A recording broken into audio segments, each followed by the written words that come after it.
আমি বললাম যে তোমার জন্য একটা নিউজ আছে। বলতেছে কি? আমি বলি যে সম্ভবত আমি প্রেগনেন্ট, কারণ যেহেতু একই গ্রামের, ছেলেটাও ওই আমার এক্স হাজবেন্ডের গ্রামেরই, পাশাপাশি গ্রামের। ওকে।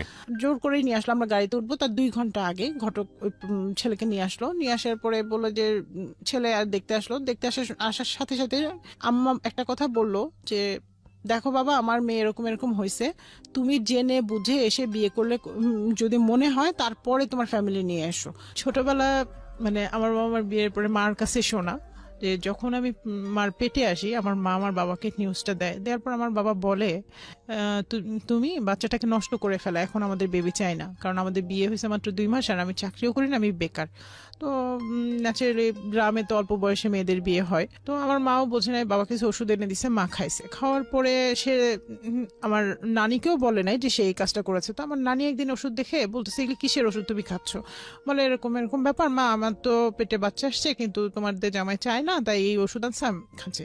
আমার নানি আমার মার হাত থেকে মানে ওষুধের বোতলগুলো নিয়ে একটা আছাড় মেরে ওষুধগুলো ফেলে দেয়, দিয়ে সাথে সাথে ডাক্তারের কাছে নিয়ে যায়। নিয়ে যাওয়ার পর ডাক্তার আমার মাকে বলে যে মা, তুমি ছোট মানুষ, তো তোমার বুদ্ধিতে এতটা কুলায় নাই বা বোঝো নাই, তো তোমার পেটে যে আছে এমন হতে পারে, এ অনেক ভাগ্যবান বা ভাগ্যবতী, ছেলে না মেয়ে সেটা আমরা জানি না, কিন্তু এ হতে পারে তোমার ভবিষ্যৎ সম্বল, বা এর একটা সময় ডাক্তার হতে পারে, ইঞ্জিনিয়ার হতে পারে, বা কিছু না কিছু হতে পারে, বা এমনও হতে পারে তুমি আজকে এই সন্তানটা নষ্ট করছো, কালকে তোমার গর্ভে আর সন্তান আল্লাহ নাও দিতে পারে। তখন আমার মা বলে আমি তো বুঝি নাই, না বুঝে আমি ভুল করছি, তো আমার কিভাবে সন্তানটা টিকে থাকে, ভালো থাকে, আমাকে সেই ওষুধ দেন। তখন ডাক্তার নতুন করে ওষুধ দিল, ওষুধ খেয়ে তারপর আমি যখন 6 মাস, তখন আমার বাবার ঢাকায় গভর্নমেন্ট জব হয়। আব্বা ঢাকায় চলে আসে চাকরির জন্য, আর মা আমাকে নিয়ে গ্রামেই থাকে নানি বাড়িতে। তো আমি পেটে থাকাকালীন আমার খালা বলতো যে ও তোর যে ছেলে না মেয়ে আমরা জানি না, কিন্তু যদি তোর মেয়ে হয় তাহলে আমার ছেলের বউ করে আমি নেব। তবে হ্যাঁ, তোর মেয়ে যদি ফর্সা হয়, কালো হলে আমি নেব না। তা আম্মা বলতো যে আল্লাহ, তাহলে তুমি আমি কালো মেয়েই দাও, আমি ওকে দিব না। মানে বোনদের মধ্যে খুব, আম্মার আবার আমার ওই খালার সাথে খুবই আন্ডারস্ট্যান্ডিং ভালো। ইভেন তারা এখনো মানে কি খেলো কি করলো, মানে আমার নিজের মা যেরকম আমাদের জন্য করে, আমার খালাও ঠিক এরকমই আমাদের জন্য করে। আচ্ছা। তো যাই হোক, আমার জন্ম হলো, আমি বাবা মার সাথে ঢাকায় আসলাম, ঢাকায় বড় হচ্ছি, লেখাপড়া করছি। আমার ওই খালাতো ভাইকেও আমার মাই পড়ায়, এবং মানে ছোটবেলা থেকে আমার মাই পালতো, যেহেতু আমার খালার আর্থিক অবস্থাটা ভালো ছিল না। ইভেন আমার বাবা লেখাপড়া থেকে শুরু করে তার সবকিছুই গাইডনেস দেয়। খালাতো ভাই বড় হচ্ছে, আমিও বড় হচ্ছি। তারপর ভাইয়া ইঞ্জিনিয়ার হলো, আমার বাবাও মানে আমাকে এসএসসি পাশ করানোর পরে, এরপরে আমার নানা মারা গেল মাঝে। নানা মারা যাওয়ার পরে তখন আমরা সবাই বাড়ি গেলাম, যাওয়ার পর সবাই বলতেছে যে একটা কথা আব্বা বলে গেছে, মানে আমার নানা নাকি বলে গেছে, সেটা আমার মা জানতো না, যেহেতু আমরা ঢাকায় থেকে আমাদের ওইভাবে যাওয়া হয় না। তো বলতেছে যে আমার ওই খালাতো ভাইয়ের সাথে আমার নানা বিয়ে ঠিক করে গেছে। তো আব্বার আম্মা হচ্ছে আধুনিক মনা, তারা ওরকম কখনো ইয়া করে নাই। তো আব্বা বলে যে না, আমার মেয়ে অনেক ছোট, আমি এখন বিয়ে দিব না। আর আমার মার কথা, আত্মীয়র মধ্যে আত্মীয়তা করবো না, ও কোথাও বিয়ে করুক, ও সুখী হবে, আমার মেয়েকে আমি কোথাও দেই, আমি একটা আত্মীয় পাবো। জাস্ট মানে তখন মানে আমার ফ্যামিলির কেউ রাজি না, বাট আমার আত্মীয় স্বজন সবাই রাজি, যে হোক, হলে অসুবিধা কি, আর ছেলেও তো ওই তো মানুষ করছে। তো পরে যাই হোক, আব্বা যেহেতু রাজি না, প্রথমত আব্বা রাজি না দেখে আম্মাও রাজি না। এইভাবে চলতে চলতে চলতে চলতে যখন আমি অনার্স সেকেন্ড ইয়ারে, আমার মানে বেশ কিছু বিয়ের প্রপোজাল আসে। আব্বা দেখে অ্যাভয়েড করে, যে না, আমি এখন আমার মেয়ে বিয়ে দেবো না, আমার মেয়েকে আমি অনেক লেখাপড়া করাবো, অনেক ইয়ে করবো। আপনি কি একটাই সন্তান ছিলেন নাকি? না, আমার বাবা মার আমরা এক ভাই এক বোন, আমার ছোট ভাই আছে। আচ্ছা, বয়সের গ্যাপ কত ছিল? বয়সের গ্যাপ 7-8 বছরের। আচ্ছা, আপনি অনার্স সেকেন্ড ইয়ারের সময় বিয়ের প্রস্তাব আসছে? হ্যাঁ। আর আমার মানে খালাতো ভাইয়ের সাথে আমার বয়সের ডিফারেন্স প্রায় 14 মতো এরকম হবে। ওনার সঙ্গে বিয়ের প্রস্তাব আসছিল? হ্যাঁ, ওনার সাথে মানে বিয়ের কথা এমনি চলে, বাট আমার খালা নিতে চায়। আর এছাড়াও অনেক পাত্র আসছে, পাত্রের অভাব নেই। তা আমার বাবার কথা যে যত ভালো ছেলেই আসুক না কেন, আমার মেয়ে লেখাপড়া শেষ করবে, ভালো চাকরি করবে, দেন আমি তাকে বিয়ে দিব। এটা আমার বাবার, কারণ মানে সে বলে যে আমি একটা ভুল করতে চেয়েছিলাম কিন্তু আমি করিনি, যাই হোক, কিন্তু নতুন করে কোনো ভুল আর না করি, এটাই। তো যাই হোক, এরপরে যখন আমি অনার্স সেকেন্ড ইয়ারে, তখন একদিন আমি স্বপ্নে দেখি আমার দাদাদিকে স্বপ্নে দেখি, কারণ আমার দাদাদি মানে আমি কোনোদিন দেখি নাই তাদের, স্বপ্নে দেখি। আমার বাবাকে বললাম যে এরকম দেখলাম, বাবা কেন দেখলাম জানি না, মনটা খুব অস্থির। তার এক সপ্তাহ না যেতে আবার স্বপ্নে দেখি আকাশ থেকে চাঁদ ঝরে পড়তেছে এবং অসংখ্য তারা উঠতেছে। কে দেখেন? আপনি দেখেন? আমি দেখি স্বপ্নে। আচ্ছা। আমি এটাও বললাম বাবা মার সাথে আমি ফ্রি, তো বললাম, তখন ওরা বলতেছে যে তুমি শুধু শুধু টেনশন করতেছো মনে হয় কোনো বিষয় নিয়ে, আল্লাহ ভরসা, আল্লাহর কাছে নামাজ পড়ো, দোয়া করো। আমি মানে ছোটবেলা থেকে একটু নামাজ টামাজ এগুলির প্রতি এমনিও একটু দুর্বলতা বাবা মার কাছ থেকেই পাইছি। তার এক সপ্তাহ পরে আমার ভাইটা মারা গেল, আমার ওই খালাতো ভাই, যে ভাইয়ের সাথে মানে বিয়ে নিয়ে কথা চলছিল, বা খালাও চাচ্ছিল যে আমার ছেলের বউ হোক, বা আমার বাবা মা দিতে চাচ্ছিল না। তো ওই ভাইটা মারা গেল। মারা যাওয়ার পর খালা একটা অভিযোগ তুললো, ওনার হেপাটাইটিস বি হয়েছিল। মানে যেহেতু যে ইঞ্জিনিয়ার ছিল, বিভিন্ন জায়গায় ঘর সংসার ছিল না, কাজ টাজ করতো, নিজের শরীরের যত্ন নিত না। সো অ্যাট লাস্ট তার হেপাটাইটিস বি। কিন্তু সে চাকরি করে মানে আমাকে নেয়ার জন্য তার ঘরে, মানে সে চাইছিল যে আমি এমন কিছু, মানে সে এমন কিছু করুক যাতে সবার দেখে মনে হয় আমার বাবা মা গরিব দেখে দিচ্ছে না, এরকম একটা তাদের মনে টেনশন কাজ করছিল, যার ফলে সে বাড়ি গাড়ি এভরিথিং করছিল শুধু আপনাকে নেওয়ার জন্য। হ্যাঁ, আমাকে নেওয়ার জন্য আমার খালা করাইছিল যে তুমি করো, নিশ্চয়ই ওর বাবা মা দেখে খুশি হবে এবং বিয়েটা দেয়। হ্যাঁ, বিয়েটা দেয়। ভাইয়া মারা গেল, আমরা ওইখানে গেলাম। যাওয়ার পর ওই গ্রামে যাওয়ার পর সবাই একটা কথা বলতো, আমি উনার বউ হব, এটা পুরো গ্রাম জানতো। এর জন্য কোনো বিয়ের মানে তেমন কোনো কেউ বিয়ের প্রপোজাল নিয়ে আসে নাই। যেই আনতো সবাই খালামনে একটা কথাই বলতো যে আমার ছেলের বউ আছে, আমার ছেলের অন্য কোথাও আমি বিয়ে দিব না, আমার ছেলের বউ আছে। ইভেন খালা খালু আমার ভাই নিজে মুখ ফুটে অনেকবার আমার মার কাছে বলছে, আমার বাবার কাছে বলছে, কিন্তু আমার মার কথা যে আমি আত্মীয়র সাথে আত্মীয়তা করবো না। আর খালামণিকে একটা কথা বলতো যে তুই তো বলছিলি কালো হলে নিবি না, তাহলে আমার মেয়ে এখন কালো, তুই নিবি কেন, তুই চাস কেন, তুই আর চাবি না, ফর্সা হলে তুই চাইবি, এটা এসে তারা বলে। এরপরে ভাইয়া মারা যাওয়ার পরে মাস 2 না যেতেই খালু একটা বিয়ের প্রপোজাল নিয়ে আসলো। খালু প্লাস আমার মামা গ্রাম থেকে একটা বিয়ের প্রপোজাল নিয়ে আসলো। নিয়ে আসার পরে ওরা যেদিন আসলো সেই দিনই মানে দুই পক্ষ মানে দেখে, ছেলে পক্ষ বিশেষ করে মানে ওই দিনই দেখে আংটি টাংটি পরায় একদম মানে পারে তো ওই দিনই কাবিন করে নিয়ে যায়। আচ্ছা, এরকম একটা বিষয়। তো আমি বলতেছি যেহেতু আমি লেখাপড়া করতেছি, আমি এখন বিয়ে করব না, আমি বিবিএ কমপ্লিট করবো, এমবিএ করবো, তারপরে বিয়ে শাদী করবো। আর ওরা বলতেছে আমরাও লেখাপড়া করাবো, কোনো সমস্যা নেই, আমার লাগে তোমাকে এমবিএ করাইতে, আমার ছেলে সহ এমবিএ পড়বে, এরকম বলতেছে। তারা বললো যে আমরা 20 লাখ টাকা কাবিন দিব, হ্যাঁ তোমার বাবা খুশি, আমার ছেলেকে যা দিবে দিবে। তো আমার বাবা আবার বললো কি ঠিক আছে, আপনারা যদি আমার মেয়েকে 20 লাখ টাকা দিতে পারেন, গয়না টয়না সব দিয়ে যদি মোড়ায় নিয়ে যান, সেই ক্ষেত্রে আমি আমার জামাইকে আমিও 5 লাখ টাকার একটা, এটা সমাজের নিয়ম, এটা কিছু না কিছু দিতে হয়, এটা সে বলতেছে। আমি বলতেছি ঠিক আছে, আমি 5 লাখ, আমি ওদের সামনে বলতেছি যে আমি 5 লাখ টাকার গাড়ি নিব, তবে আমার বাবার কোনো সম্পদ আমি নিব না। তখন বাবা যখন সম্পদ দিতে মানে বাবা মারা গেলে তো আমিও তো অংশীদার, তো আমি সেই সম্পদ দেবো না, আমার সেই সব সম্পদ আমার ভাইয়ের নামে আমি লিখে দিব। তারপরে বাবা অনেক বোঝাইলো, করলো, বিয়ে ঠিক করলো, করে ওরা ওই দিন চলে গেল, একদম আংটি পড়ায় চলে গেল, বললো যে না কোনো সমস্যা হবে না, তোমাকে তোমার লেখাপড়া কমপ্লিট হলে আমরা তুলে নিবো, এর আগে তোমাকে নিবো না, তুমি বাবার বাসায় থেকে পড়াশোনা করবে, কমপ্লিট করে তারপরে আসবে। এরপরেও আমার অমত, বাবার সাথে কথা মানে বার্গেনিং হচ্ছে। তো তখনও রমজান মাস ছিল। বাবা একদিন রাগ করে বলতেছে আমার মেয়ে বড় হয়েছে, এখন আর আমার কথা শোনে না, অন্য সময় আমাকে ঠিকই বন্ধু ভাবে, এখন আমার প্রতি ভরসা নেই, ঠিক আছে তোমার কোনো পছন্দ থাকলে আমাদের বলো, আমার কোনো পছন্দ নেই, আমি বলবো কি। তো বাবা সেদিন রাগ করে কথা কাটাকাটি, এক কথা থেকে 2 কথা কথা কাটাকাটি, তো আমিও একটু বলছি, বাবা বলছে বলে আর বাবা রাগ করে ইফতার করতেছে না। আচ্ছা, আজান দিয়েছে, ইফতার করতেছে না।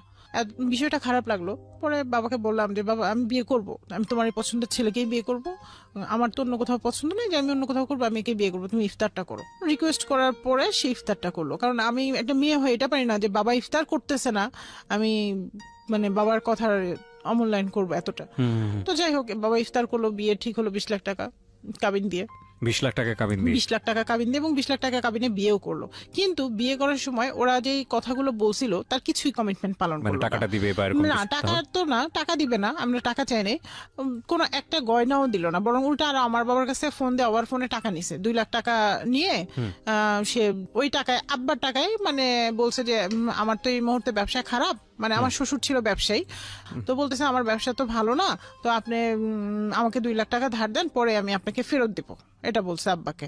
তো আব্বা বলছে যে ঠিক আছে, যেহেতু একটা মান সম্মানেরও ব্যাপার, ঠিক আছে আমি গয়না নেবো না, আপনি বানাইতে চাচ্ছেন যখন, ঠিক আছে আমি টাকা পাঠিয়ে দিচ্ছি। 2 লাখ টাকা পাঠিয়ে দেয়, তার সামথিং গয়না মানে বিয়ের যা শপিং এটা করে এবং গয়নাও কেনে। বিয়ে হয়, গ্রামে বিয়ে হয়, আমার গ্রামে মামা বাড়িতে বিয়ে হয় এবং খুব ধুমধাম করে অনুষ্ঠান করে মামা বাড়ি নানা বাড়ি সব গ্রাম দাদা বাড়ি সব গ্রামের মানুষ সেখানে একত্রিত হয়, এত মানে আনন্দ করে, মানে এমন কেউ নাই ছোট থেকে বড় শুরু করে, মানে খুব আনন্দ, নাচ গান, মানে রোজা থেকেও তাদের ক্লান্তি নাই, এত আনন্দ। রাতের বেলায় মানে বিয়ে যে কাবিনটা হলো, এরপর সাথে সাথে আমার শ্বশুর শুরু করছে আমি আমার বউকে নিয়ে যাব, বাসায় নিয়ে যাব। আমার মা বলে, আমার মা এবং বিশেষ করে আমার মাই রিয়েক্টটা করছে যে আমার মেয়ে লেখাপড়া শেষ করলো না, আপনাদের সাথে কথা একরকম, শুরুতেই যদি কথা মানে বিয়ে দিছি মানে তুলে দিতে হবে, শুরুতেই যদি কথা দুই রকম হয় তাহলে কি হবে, তাহলে আমার মেয়ের ফিউচারটা কি হবে। তো বলতেছে যে না, আমরা 2-1 দিন রেখে আমরা আবার ঢাকায় দিয়ে আসবো। তো আমার মা বলে যে না, আমি আসছি মেয়েকে নিয়ে, আমি মেয়েকে নিয়েই যাব, লাগে জামাই যাবে সাথে, আর যদি না যায় ঠিক আছে থাকবে, পরে উনি ও 2-3 দিন পরে ওর কাজ টাজ গুছায় ঢাকায় আসবে, এসে বেড়াবে এবং ঈদ করবে আমাদের সাথে। ওকে। তো যাই হোক, এইটা নিয়ে খুব বিশাল বড় একটা গ্যাঞ্জাম বিয়ে বাড়িতেই।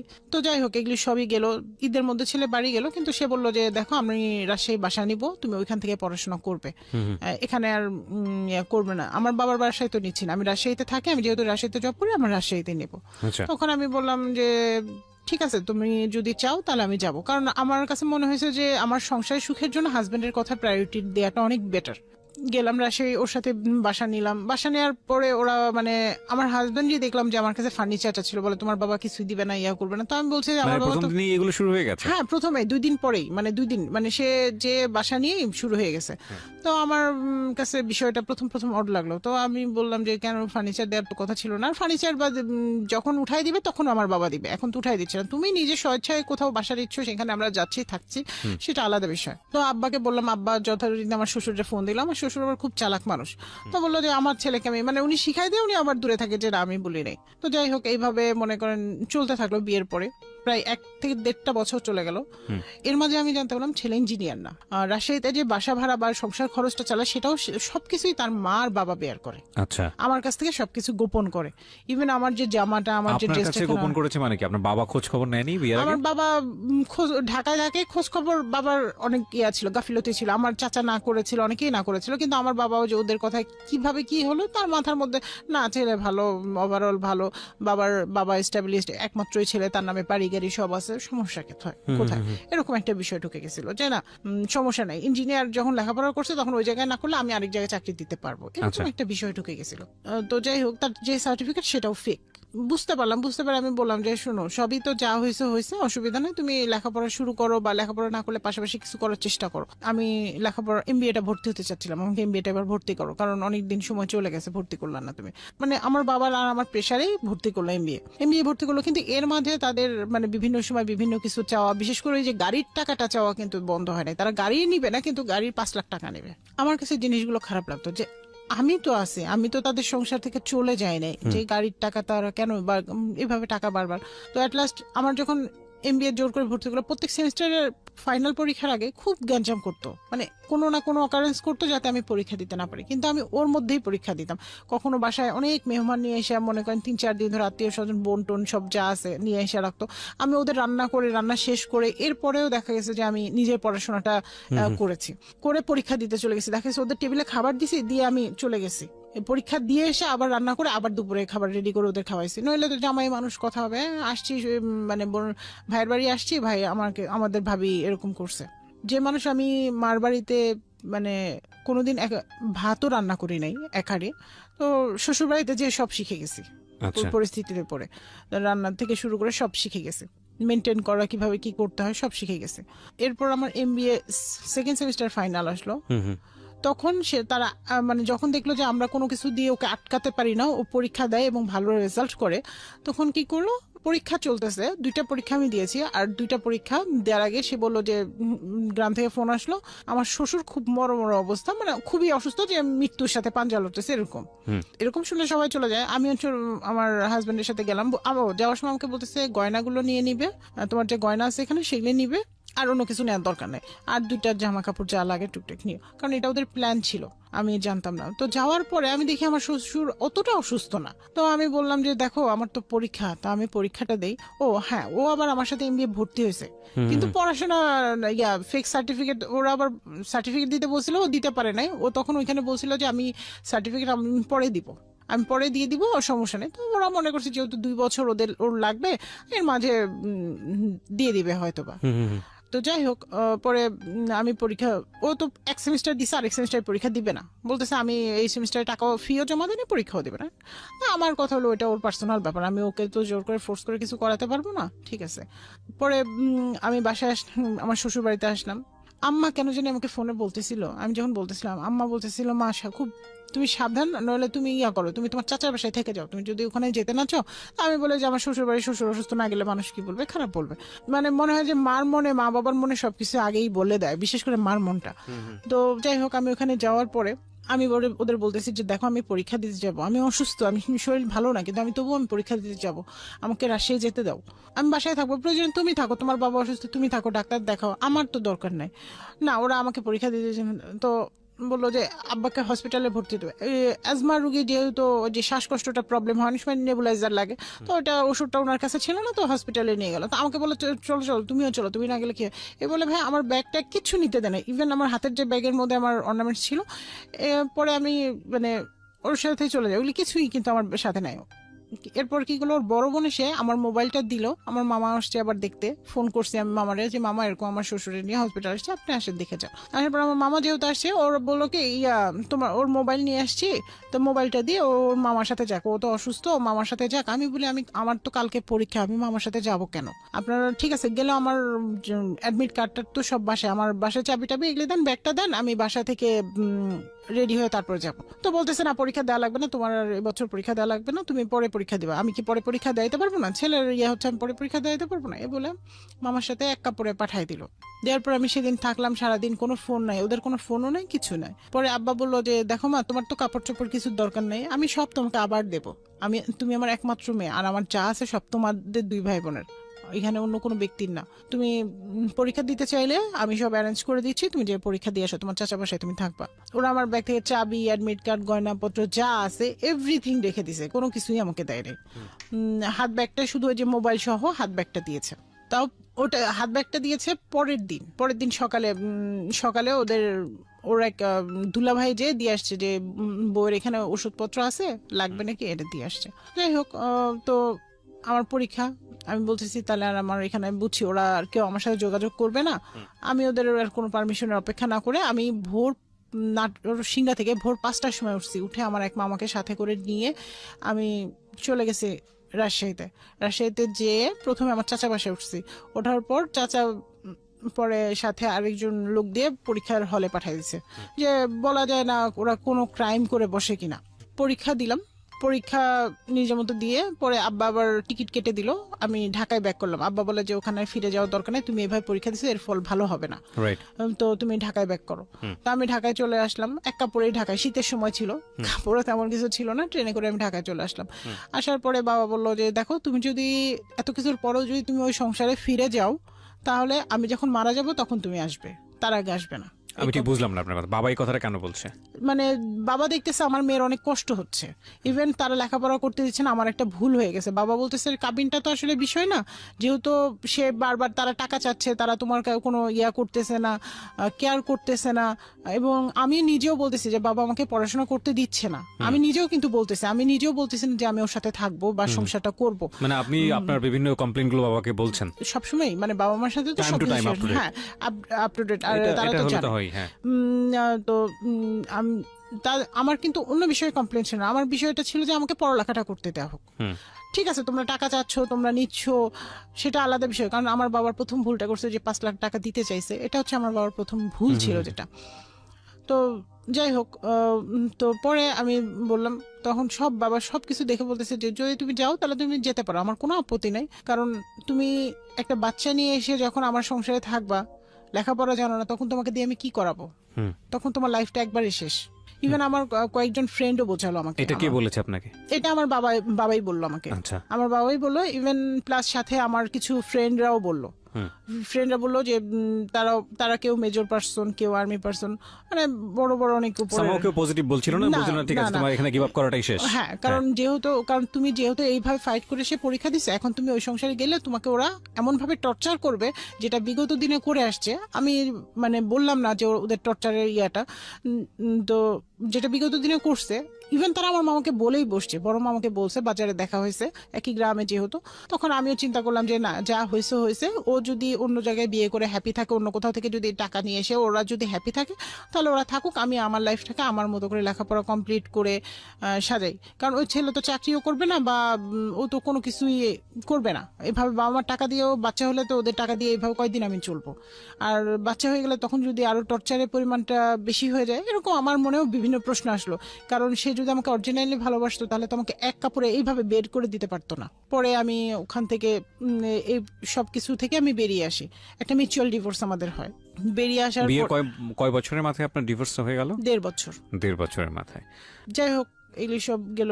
আমি আবার এমবিএ ঢাকা টু রাজশাহী আমি এমবিএ কমপ্লিট করলাম। কারণ যেহেতু তার একটা সেমিস্টার ছিল, ওনারা বলতেছিল যে তুমি এই একটা সেমিস্টারের জন্য আর ঢাকায় নিও না, ট্রান্সফার করে তুমি এখানে এসে কমপ্লিট করো, আমরা তোমাকে ওইভাবে স্কোপ দিব। যেহেতু এমবিএ শুক্র শনি ক্লাস ছিল, তো আমি রেগুলার বৃহস্পতিবার 2টা ট্রেনে রাজশাহী যেতাম, ক্লাস করতাম, চাচার বাসায় 2 দিন থাকতাম, আবার শনিবার রাতে 10টা সাড়ে 10টা ট্রেনে ঢাকায় ব্যাক করতাম। এইভাবে আমার মানে প্রায় 6টা মাস চললো। এরপর এমবিএটা কমপ্লিট করলাম।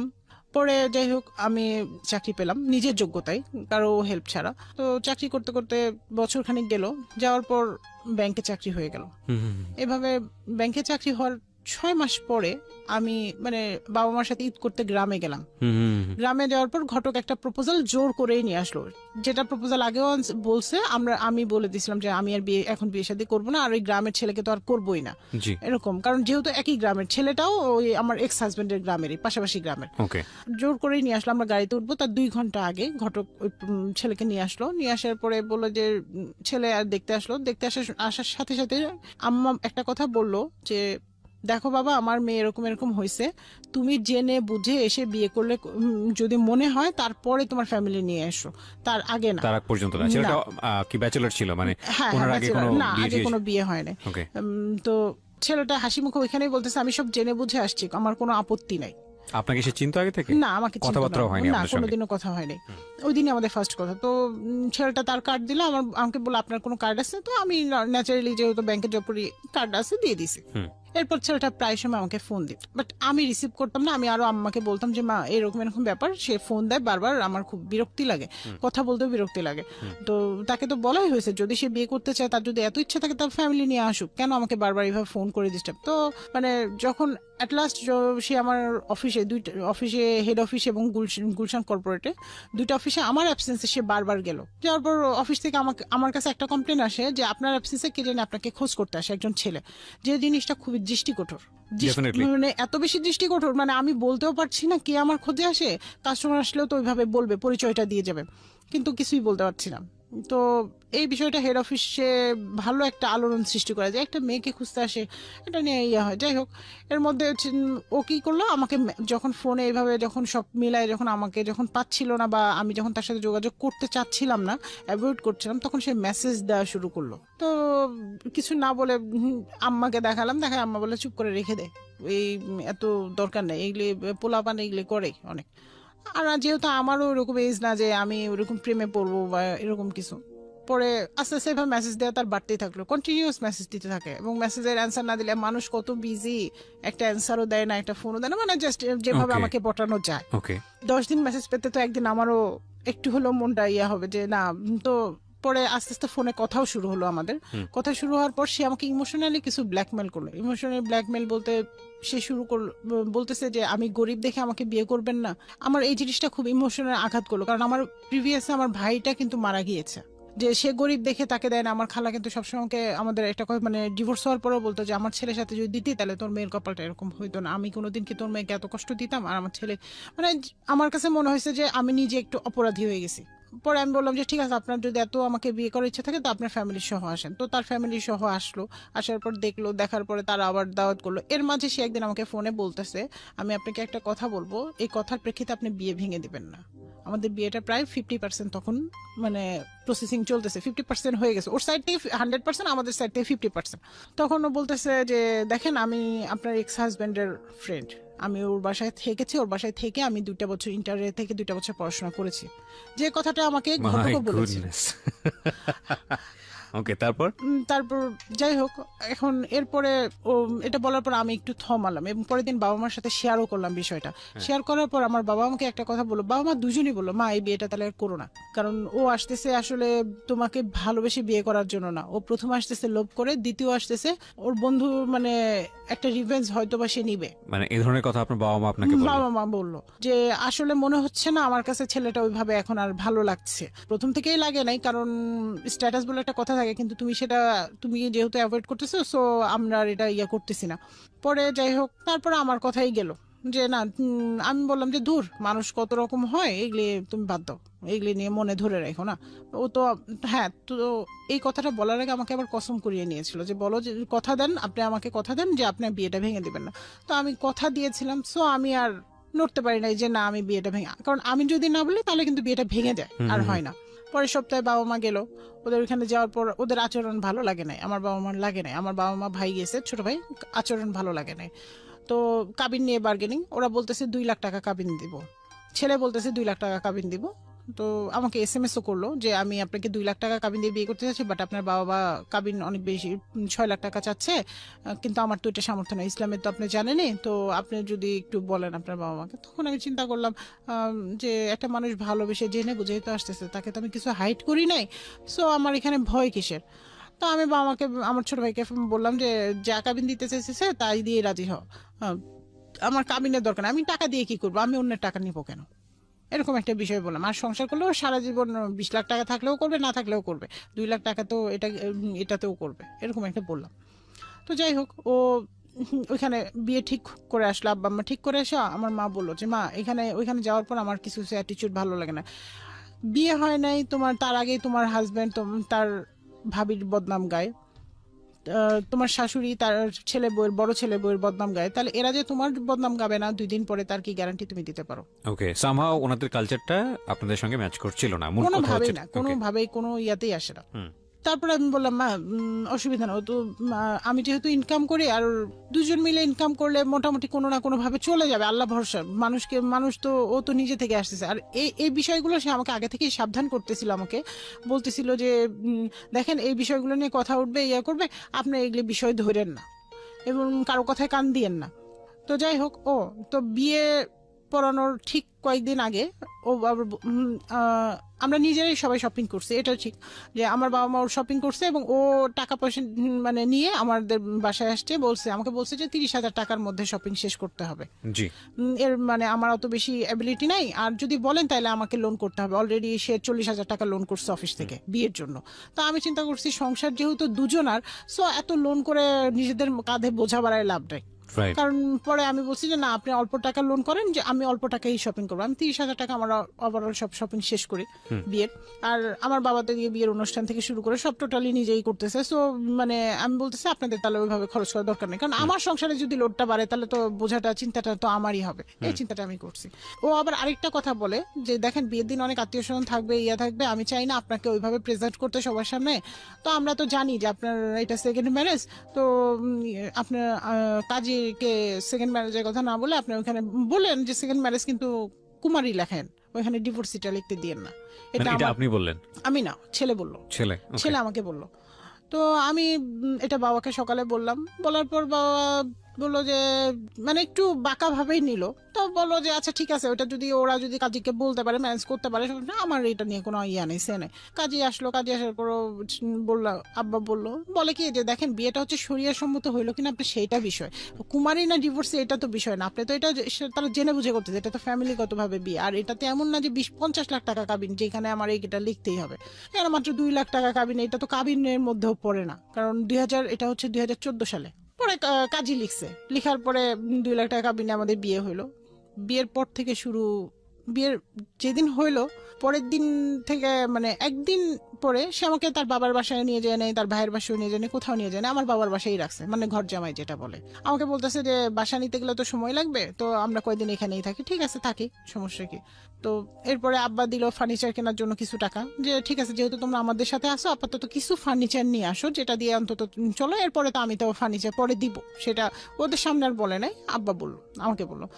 তো 50,000 টাকার মতো দিল, এটা দিয়ে আমরা খাট ছিল, স্টিলের শোকেস, একটা আলমিরা এগুলি মানে টুকটাক আর কি, যেটা কাপড় চোপড় রাখার জন্য একান্তই দরকার। আমি বললাম যে তোমার মা অসুস্থ, তুমি এখানে আসো, ঠিক আছে তুমি যাচ্ছ, তাহলে আমিও তোমার সাথে তোমার ভাইয়ের বাসায়। বলে ভাইয়ের বাসায় পরিবেশ ভালো না, তুমি যে থাকতে পারবা? আমি বলি হ্যাঁ পারবো, পারবো না কেন, বিয়ে যখন করছি তখন তো থাকতে হবে, সব জায়গায় মানিতে হবে। গেলাম ভাইয়ের বাসায়, যেয়ে দেখলাম এক রুম, ওরকম ভাবে মানে না মানে বস্তিতে এক রুম নিয়ে মানে তাকে থাকতে দিছে। যাই হোক, সেটা যার যার পার্সোনাল ব্যাপারে, এখানে আমার বলার কিছু নাই। আমি জোর করেই থাকলাম, বলতে গেলে ওর সাথে জোর করেই গেলাম এবং জোর করে থাকলাম। ওখান থেকে আসার পরে আমাকে বলতেছে যে এরকম দেখো ভাবি না একটা জিনিস বাঁকা চোখে নিছে। কি বাঁকা চোখে নিছে? মাত্র 50,000 টাকা দিছে আব্বা কেনাকাটার জন্য, এই জিনিসটা ভাবি খুব বাঁকা ভাবে নিছে। ভাবি আমাকে ভাইয়ের সামনে কেমন ইনসাল্ট করছে, এরকম বলতেছে। আমি বলতেছি যে দেখো এইটা নিয়ে তো এত বেশি ম্যাটার হওয়ার বিষয় না।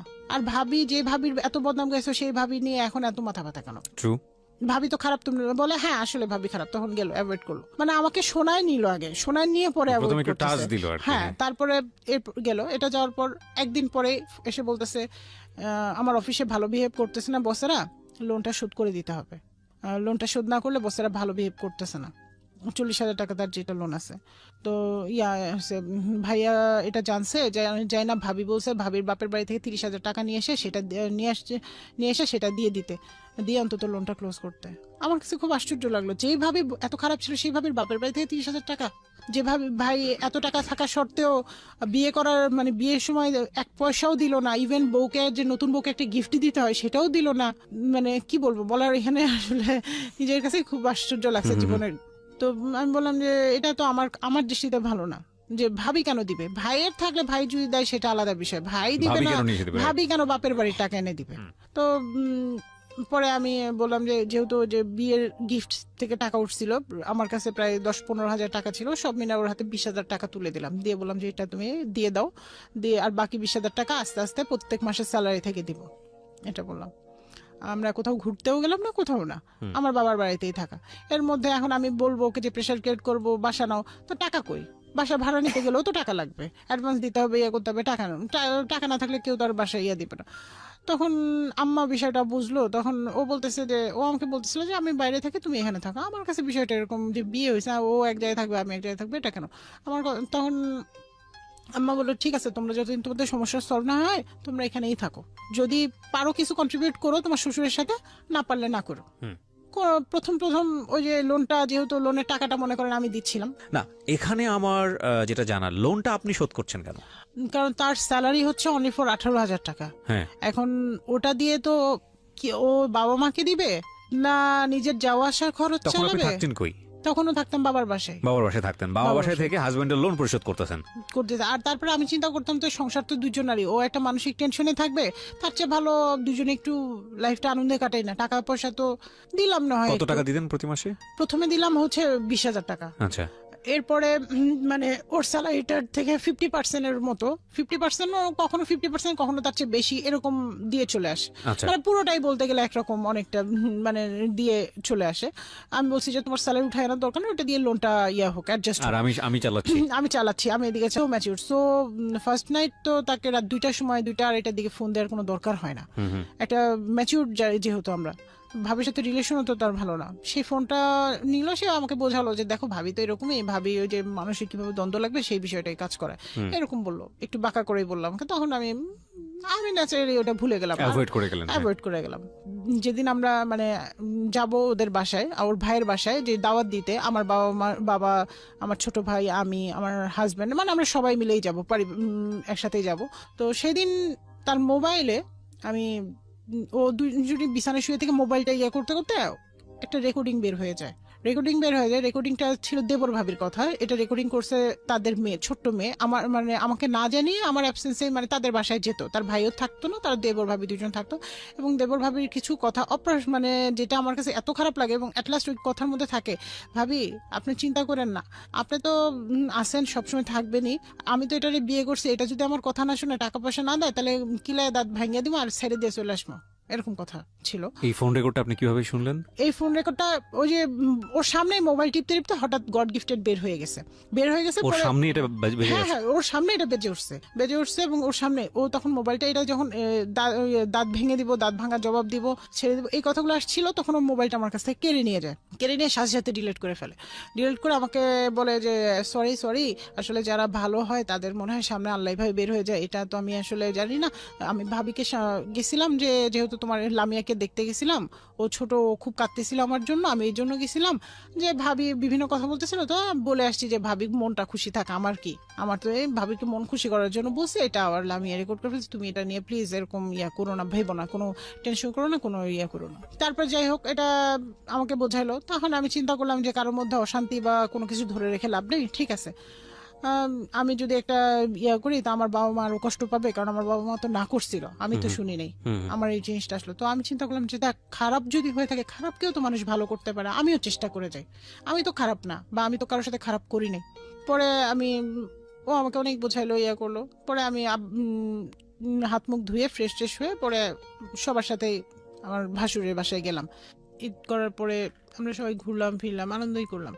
এভাবে আমি লোন পরিশোধ করে, মানে প্রায় শেষের দিকে চলে আসছিল লোন, ওই মাসে লোনের টাকাটা দিলেই প্রায় শেষ। তো তখন আমি আবার জানতে পারলাম, ও বলতেছে যে ফোনে আমাকে বলতেছে যে একটা কথা বলবো, তুমি রাগ করবা না তো? আমি বলছি কি বলবা, তুমি রাগ করার কি আছে? বলে যে তুমি শুনলে তো রাগ হবা। তো এরকম আমার আরো আগে, বিয়ের আগে 20,000 টাকা আরো বেশি লোন ছিল, বিভিন্ন প্রজেক্টে করছি, তখন টাকাটা রিটার্ন দেয়নি, খরচ হয়ে গেছে সংসার বিভিন্ন কাজে, তো আরো 20,000, তার মানে লোনটা বেড়ে দাঁড়ালো 40,000 থেকে 60,000। তাহলে এই 20,000 টাকাও পরিশোধ করতে হবে। ইন দ্য মিন টাইম ফোনের মানে ওদের কথোপকথন রেকর্ডটা আপনি শুনে ফেলছেন। আমি তো ওই যে মন খারাপ করলাম, তারপর সবকিছু ব্যাটে বলে মিলে যাচ্ছে আর কি। হ্যাঁ হ্যাঁ, সব মিলে যাচ্ছে। তো পরে যাই হোক, আমি মানে কি বলবো আসলে এই বিষয়গুলো, মানে বলার মতো, মানে কাউকে কিছু বলবো, সবাই বলবো যে শুরুতে তোমার এত যদি সমস্যা হয়, তাহলে আর বাকিটা জীবন কিভাবে চলবে, সবাই এরকম হয়তো বা বলবে, বা কিছু না কিছু হয়তো বা বলবে, এই জন্য আর কাউকে কিছু না বলে এইভাবে চলতে থাকলো। আর বাবা মার বাসায় থাকলাম, ওই টাকাটাও আমি বললাম যে ঠিক আছে, তাহলে আমি এই টাকাটাও করতেছি। এইভাবে মানে দুইজন লোন টোন শোধ করার পরে আমি ডিসেম্বরের দিকে, আমার বিয়ে হয় সেপ্টেম্বর, ডিসেম্বরের শেষের দিকে 25 তারিখে আমাদের স্যালারি হয়। তো শেষের দিকে আমি বললাম যে এবার ও হ্যাঁ, এর মাঝে আমার শাশুড়ি একদিন ফোন করে, শ্বশুর শাশুড়ি দুজনে একদিন ফোন করে বলতেছে, মা দেখো আমাদের এরকম বড় ছেলের বাচ্চা হতে নিয়ে একটা প্রবলেম হয়েছে, প্রায় 7-8 বছর পরে তাদের মেয়ে কনসেপ্ট করছে, বাচ্চা হয় না, তো তুমি এই ভুলটা করো না, তুমি আমাদের একটা বংশধর দেখাও। তখন তার ছেলের ঘরে একটা নাতনি ছিল, নাতিটাতি ছিল না। তো আমার শ্বশুরের একটা চাহিদা যে আমাকে একটা বংশধর দেখাও মা, আমিও চাই তোমার ঘরে একটা সন্তান আসুক। তো যেহেতু একটা মুরব্বী মানুষ বলছে, আর আমার ফ্যামিলি, আমার বাবা মাও বলতেছিল যে এখন একটা বাচ্চা হলে আমি মানুষ করে দিতে পারবো। আমার মা বলতেছিল যে হ্যাঁ, এখন আমি একা আছি, আমি এখন আমার ছেলের বউ না, এখন যদি তোমরা থাকো আমি মানুষ করে দিতে পারবো, এটা বলতেছিল। আর আলাদা থাকলেও মনে করো যে আমার কাছে সকালে দিয়ে গেলাম, পরে যাওয়ার অফিস থেকে ফেরার পথে নিয়ে গেলাম, সমস্যা হবে না, এরকম একটা তখন আমি চিন্তা ভাবনা সব মিলায়, যখন সবাই চাচ্ছে, তো আমিও চিন্তা করলাম যে ঠিক আছে, আমি বাচ্চাটা নিয়ে নিই। তো গড গিফটেড, মানে 1 মাস থেকে 1.5 মাসের মাথায় কনসেপ্ট করে ফেললাম। ডিসেম্বরে যেহেতু আমি কনসেপ্ট করে ফেলছি, আমি একবারও গ্রামে যাই নাই, তো আমি ওকে বললাম যে দেখো, মোটামুটি আমাদের লোনটা প্রায় শোধ হয়ে আসছে, এখন এই মাসে চলো আমরা তোমার গ্রামের বাড়ি থেকে ঘুরে আসি। সে বলতেছে না, গ্রামের বাড়ি যাবো, আমার কোনো টাকা পয়সা নেই, আমার হাতে কিছু নেই, তোমার বাবা মাকে গেলে প্রথম নতুন মানুষ দিতে হবে, করতে হবে। তো আমি বললাম যে ঠিক আছে, সব আমি কিনবো।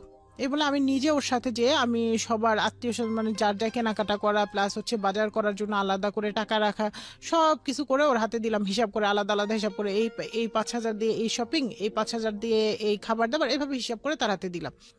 আমার বাবা এদিকে গাড়ি ঠিক করে বলছে ঠিক আছে, আমার মেয়ে জামাই যখন যাবে, তাহলে একবার আমি আমার গ্রামও ঘুরে দেখায় নিয়ে আসবো আমার জামাইকে, আর জামাই মেয়েও যাবে, যে ওদের গ্রামটা ঘুরে দেখে আসবে, একটা পরিচিতি হয়ে যাবে, গেট টুগেদার হয়ে যাবে।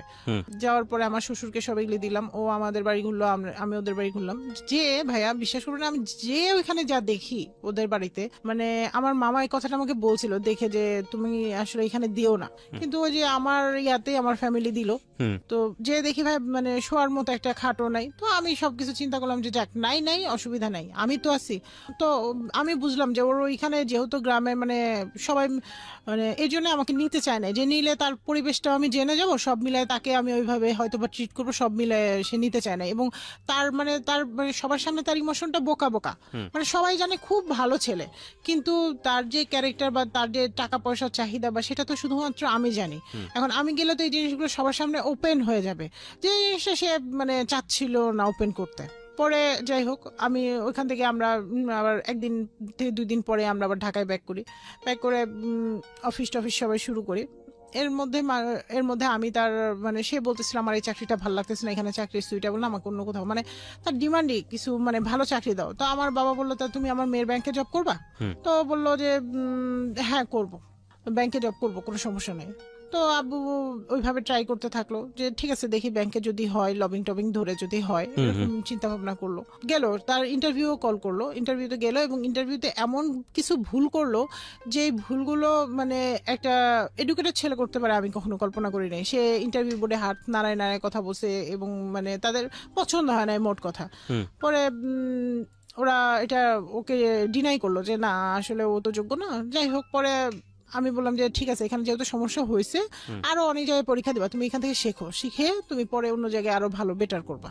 ও মাঝে মাঝে বলো দূর আমার ভালো লাগে না, আমাকে সুইসাইড করতে মন চায়, মনে হয় যে ট্রেনের নিচে মাথা দেই, জীবন ভালো লাগে না। মানে আমার কাছে এসে খুবই ফ্রাস্ট্রেশন, মানে আমাকে ভালোবাসবে, আমি যেহেতু একটা প্রেগনেন্ট, ভালোবাসবে কোথায়, আমাকে এসে ফ্রাস্ট্রেশন দেখায়। আচ্ছা, তো আমি নিজে এইভাবে জব করি, পারলে বাবা মার সাথে কিছু কন্ট্রিবিউট করি, না পারলে নাই।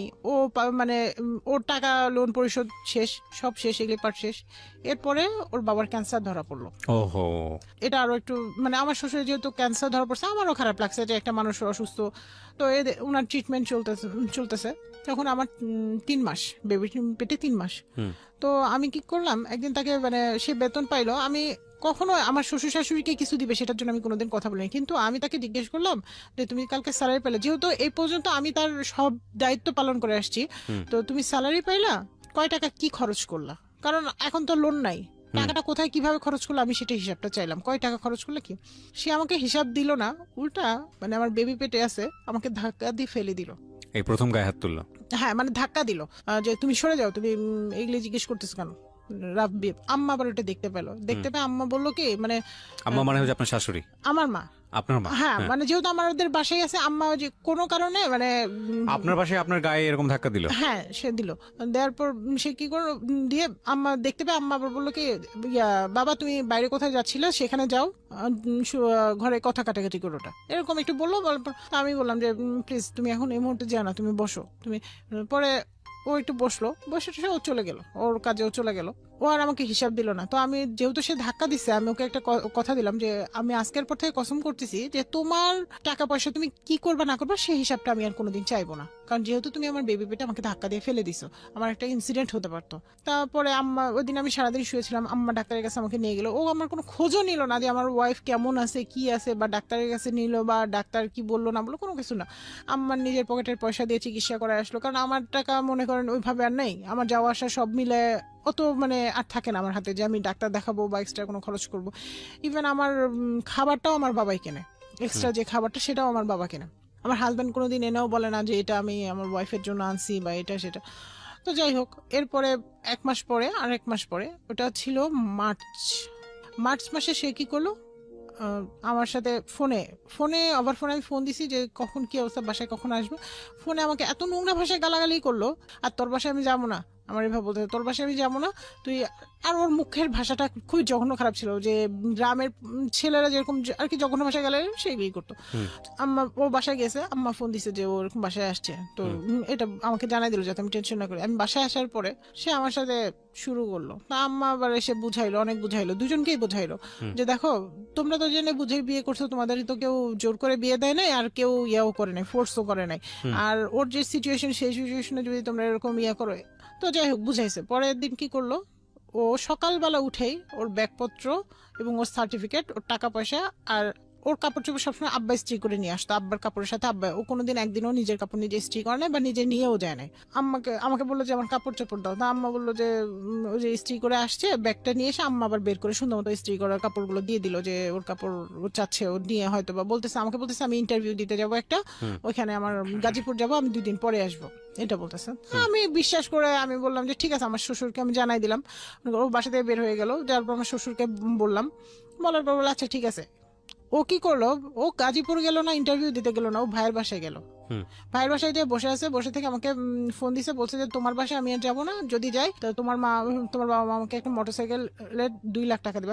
মোটরসাইকেল দিবে সেটা আলাদা বিষয়, কিন্তু মোটরসাইকেলের জন্য 2 লাখ টাকা দিবে এটা কেমন বিষয়?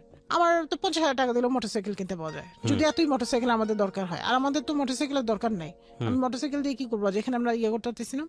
না মানে তার শর্তই এটা, মোটরসাইকেল দিতে হবে এখন, মানে মোট কথা হলে টাকার দরকার তার।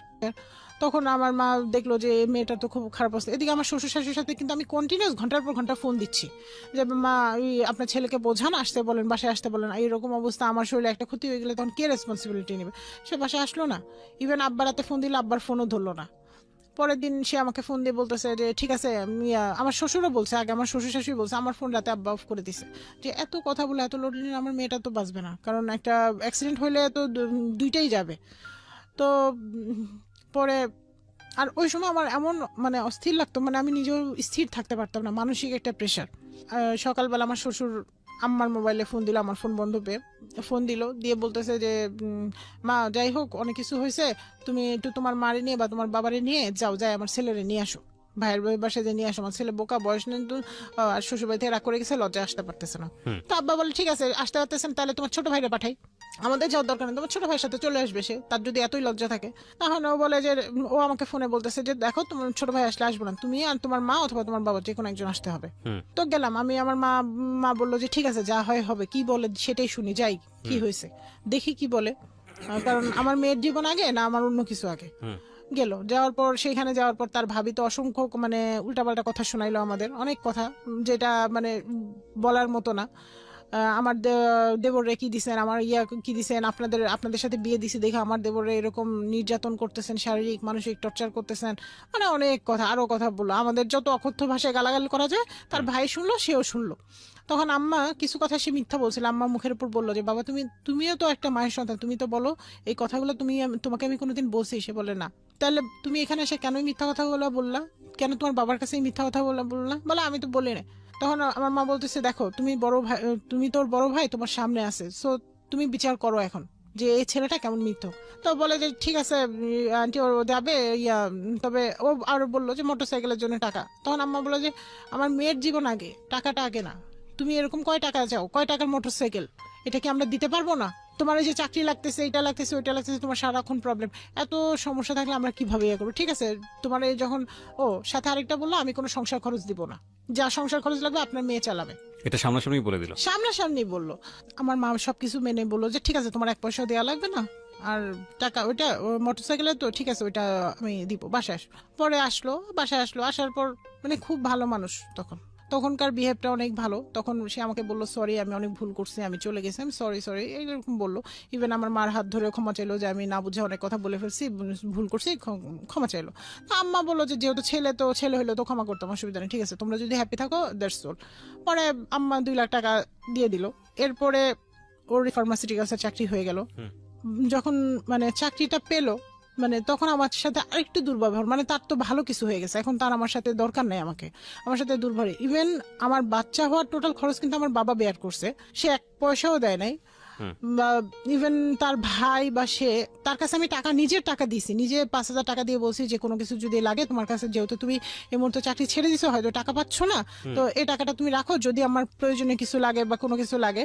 সে সেই টাকা দিয়ে কি করছে, সেই টাকা দিয়ে তার অফিস কলিগদের সাথে রেস্টুরেন্টে খাইছে, বাট আমার বাচ্চা বা আমার জন্য বা একটু মিষ্টিও নিয়ে আসে নাই, সেও না তার ভাইও না, কেউ না। That's very sad. হ্যাঁ, কেউ না। আমার এত খারাপ লাগলো। শুধু তাই না, আবার কি করলো সেদিন আপেল কিনে নিয়ে আসছে, নিয়ে এসে কেটে, যেহেতু প্রথম ছেলে আমার শাশুড়িকে আমি সাথে রাখছি, প্রথম থেকে আমার বাবা মা তাকে নিয়ে আসছে, ইভেন সে আমার সাথে হসপিটালে আসেও, সে একটা আপেল কাটছে, আপেল কেটে তার মাকে বলতেছে খাও, আমার বাবাকে বলতেছে খাও, কিন্তু আমার মাকে আমি ওখানে শুয়ে দেখতেছি, আমার মাকে একবারও বলতেছে না যে মা তুমি নাও। এগুলো খুব দুঃখজনক, মা তুমি নাও এটা বলতেছে না। তো আমার মা নিজে থেকে সে যে ওই প্লেট থেকে একটা আপেলের টুকরো নিয়ে সে খেলো। তবে আমার এটা ভালো লাগছে যে আমার মা ওটা বুঝতে দেয় না, আমার মা বুঝছে হয়তো আমার মেয়েটা বুঝলে কষ্ট পাবে।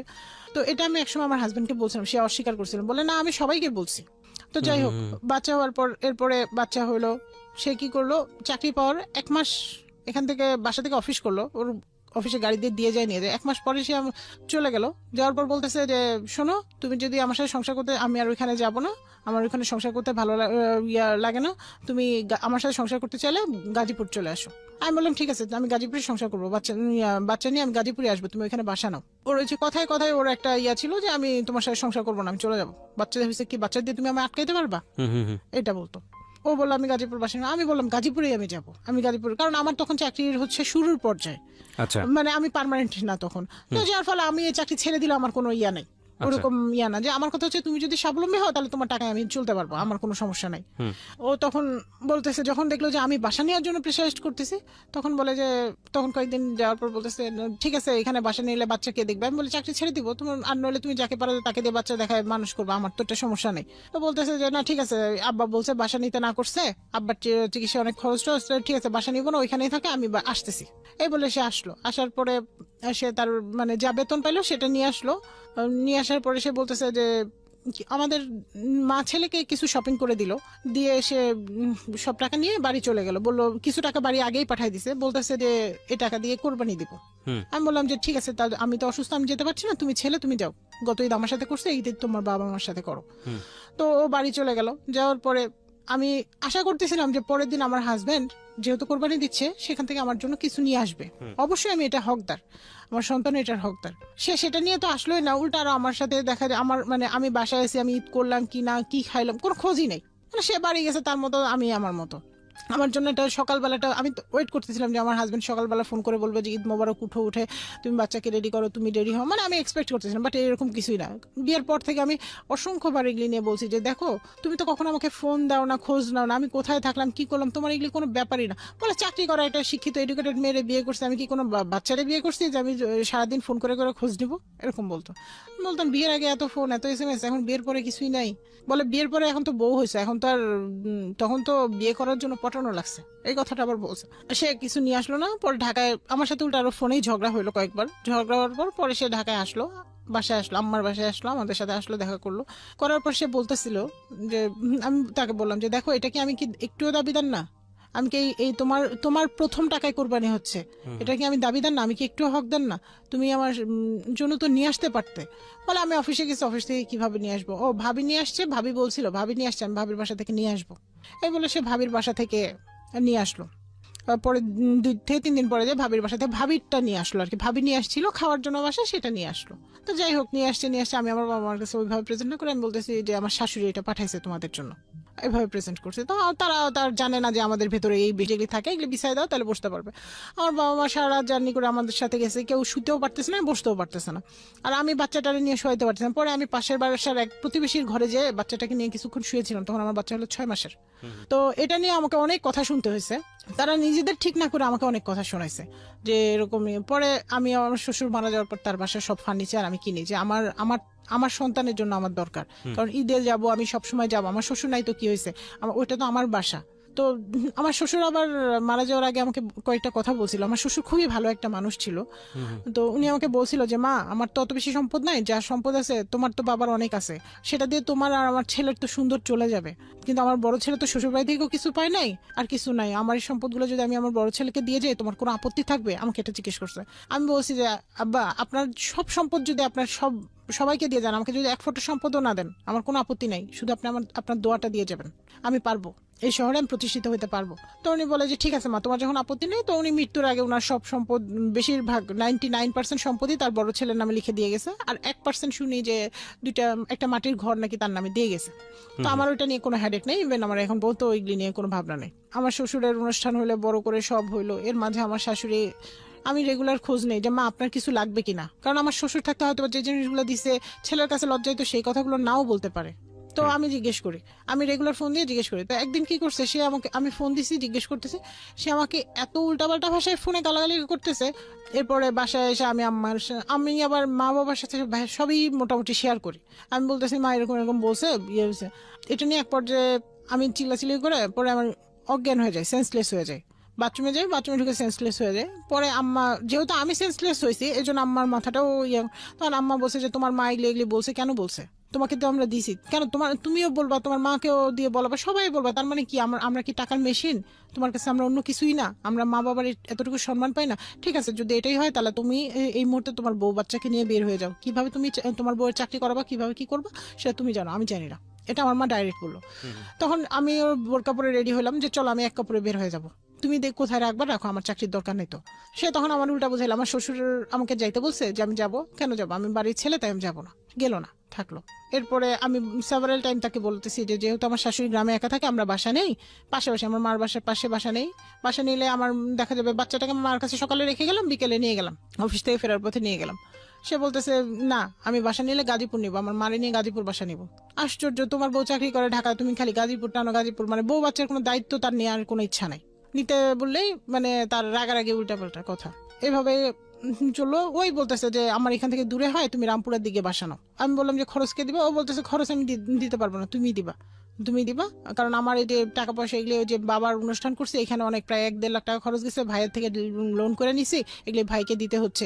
তারপরে আরো অনেক কিছু বলে মানে সে নাকি তার টাকা ভাইকেই দিতে হয় শুনে। তো যাই হোক, এগুলো তো শুনলাম। শোনার পরে আমি ওখান থেকে ব্যাক করে আমি বাসা দেখলাম, বাসা দেখে রামপুরা বাসাও নিলাম। নেওয়ার পরে রামপুরা বাসা নেওয়ার পরে সে আরো আসে না, বাসায় আরো আসে না। কিরে, তোমার জন্য আমি বাসা আগায় নিলাম, তুমি বাসায় আসো না, কেন আসো না? বলে আমার অফিসের অনেক কাজ। এর মধ্যে কি করলো সে, আমি ফোন দিয়ে সে আমার ফোন নাম্বারটা ব্লক করে রেখে দিছে, অন্য ফোন দিয়ে সেটাও ব্লক। সুতরাং আমি পারতেছি না কোনো মানে ওকে ট্রেস করতে। তো আমি ওর অফিসের কলিগের সাথে যোগাযোগ করে ওর সম্বন্ধে ইনফরমেশনটা নেই যে ও অফিসে না, কি ব্যাপার কি। এতেও আরো ক্ষিপ্ত হয় আমার বাবাকে ফোন দেয়, বলে আপনার মেয়ে এই সেই, মানে দুনিয়ার কথা, নোংরা ভাষায় গালাঙ্গি। এটা তো এমনি তো রেগুলার চলতো, আর সেটা সেদিন থেকে আরো বেড়ে গেল। আমার বাবাকে বললাম ওর ভাইকে সহ ডাক, ওর ভাই সহ আসলো। আসার পর সে এমন মানে আমার বাবা মার সামনে এমন নোংরা কথা বলতেছে, মানে যা বলার মানে বাহিরে। সে বলতেছে, তুই আমার মাকে বলতেছে, তুই আমার মা না, তুই কি আমার মা? তুই কেন বলিস বাড়িঘর করার কথা? আমার ছেলে রাস্তায় থাকবে, তোর সমস্যা কি? এরকম ভাষা। তার ভাইও কিছু বলতেছে না। এখন আমার বাবা উল্টা বিরক্ত হয়ে আমার গালেই 2টা চড় দিছে। ওরা না শাসন করে আমারই চড় দিছে, যে কারণ আমার বাবার কেন চড় দিছে আমি বুঝছি, যে আজকের এই বেয়াদবিটা আমার জন্যই সে সাহস পাইছে। কেন সাহস পাইছে? তাকে বিয়ে তো আমিই করছি, আমার ফ্যামিলি তো বলছে যে এই মানে এই ছেলেকে করো না, সমস্যা আছে। তো যাই হোক, পরে আব্বা বললো যে তোমরা আলাদা বাসা নিবা, আমি আর তোমাদের লাইবিলিটিস নিবো না, তোমরা আলাদা বাসা নিয়ে তোমরা কিভাবে ভালো থাকবে থাকো। ভালো কথা। এখন তোর মাথায় বোঝা একটা পড়লো যে আলাদা বাসা নিতে হবে। দেন সে কি করলো, বললো যে আচ্ছা ঠিক আছে আলাদা বাসা নিবো, আমরা আলাদা বাসা নিবো। ওর ভাই আবার বুঝাইলো আঙ্কেল রাখেন, ও তো মাথা গরম।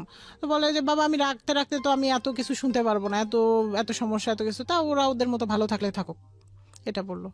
বলার পরে এগিয়ে গেল। এরপরে আসলো, ওইটা ছিল, ও কি করলো, একদম ওই ঝগড়া করে ব্যাগ ট্যাগ গুছাই নিয়ে একবারে হোস্টেলে যায় উঠলো। ওর বসের কাছে আমি ফোন দিলাম, দিয়ে বললাম যে স্যার এই ব্যাপার দেখেন তো, ওকে একটু বুঝাইতে পারেন কিনা। তো বলতেছে যে আচ্ছা ঠিক আছে তোমরা আলাদা বাসা নাও। উনি আবার পরামর্শ দিল যে তোমরা আলাদা বাসা নাও, নিলে দেখবা সব ঠিক হয়ে গেছে। তা আমিও চিন্তা করলাম যে আলাদা বাসাই নেই। বাসায় পরে স্যার বোঝানোর পরও বাসায় আসলো। আসার পর 2-1 দিন আমার সাথে মানে ভালোই ব্যবহারটা খারাপ না। তখন আমি বললাম যে তোমার জন্য একটা নিউজ আছে। বলতেছে কি? আমি বলি যে সম্ভবত আমি প্রেগনেন্ট, এটা বলছে। বলার পরে ঠিক আছে তাহলে বাচ্চা নেই। এরপরে একদিন কি করছে, আমার পাশে শুয়ে আছে, সে শুয়ে থেকে অন্য মেয়ের সাথে মেসেজিং করতেছে। সেটা আমি সকালবেলা তার মোবাইল করে ট্রেস করে ধরতে পারি। মেসেজিংয়ে লেখা তুমি খুব দেখতে কিউটি, তারপরে মানে সে আমার কাছ থেকে তো যা পাওয়ার পাইছে, এখন সে অন্য মেয়েদের ইমপ্রেস করার চেষ্টা করতেছে, যদি আবার অন্য কোনো নতুন মেয়ে এখন পটাইতে সে পারে। তো পরে এই মেসেজটা আমার সকালবেলা আমি মেসেজটা ধরে ফেলছি এবং মেসেজের স্ক্রিনশটগুলো নিয়ে আমার মোবাইলে আমি ট্রান্সফার করে নিছি। এটা নিয়ে দুজনের মধ্যে তুমুল ঝগড়ার পরে ও বাসা থেকে বের হয়ে গেছে। তোমার সাথে আর থাকবে না, তোমাকে আমি ডিভোর্স দিব। তুমি আমাকে কিচ্ছু দাও নেই, সারা জীবন খালি জ্বালাইছো, আর তোমাকে আমি ডিভোর্স দেবো। এরপর অফিসে চলে যায়, ওই হোস্টেলেই থাকে। আমি যোগাযোগ করলাম, আমার সাথে যোগাযোগও করে না। পরে সে বলে কি যে শোনো, এদিকে আমাকে কন্টিনিউস ডিভোর্সের থ্রেট দিয়ে যাচ্ছে, যে তোমার সাথে আমাকে এত অসংখ্য মেসেজ পাঠাইছে, আমি আর লোড নিতে পারতেছি না, আমি অসুস্থ, এই অবস্থা, মানে সবেমাত্র একটা কনসেপ্ট, মানে ওর চিন্তা ভাবনায় যে এমন কিছু হোক যাতে মা মেয়ে দুজনেই শেষ হয়ে যায়, মা এবং পেটের বাচ্চা যেটা সেটা দুজনেই শেষ হয়ে যায়। তো পরে এখান থেকে বের হলাম। আমি বললাম যে না, কিছু একটা করতে হয়। তখন ও বলতেছে, ওকে আমি ইমপ্রেস করার চেষ্টা করলাম।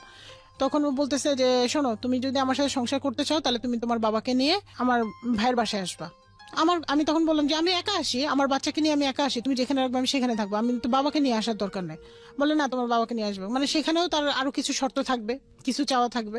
গেলাম, যাওয়ার পরে সে আমার বাবাকে ওইখানে বললো যে 2 লাখ টাকা আরো দিতে হবে ফার্নিচার কেনার জন্য, যে বাসা নিতেছি ফার্নিচার কেনার জন্য 2 লাখ টাকা দিতে হবে। আর আপনি আর আমাকে বললো যে সংসার খরচের টোটাল দায়িত্ব তোমার, আমি কোনো কিছু জানি না।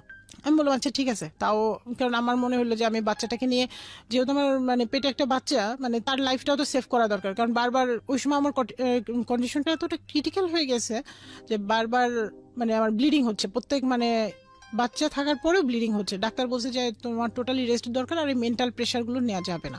তো যাই হোক, বসুন্ধরায় আমরা অফিসের পাশে আবার বাসা নিলাম। আমার অফিসের পাশে বাসা নেওয়ার পর আমার বড় ছেলেটাকে কেউ রাখে না, আমাকে সাথে করে অফিস নিয়ে যেতে হয়, নইলে ওইখান থেকে এসে রামপুর এসে বাবার বাসায় দিয়ে যেতে হয়।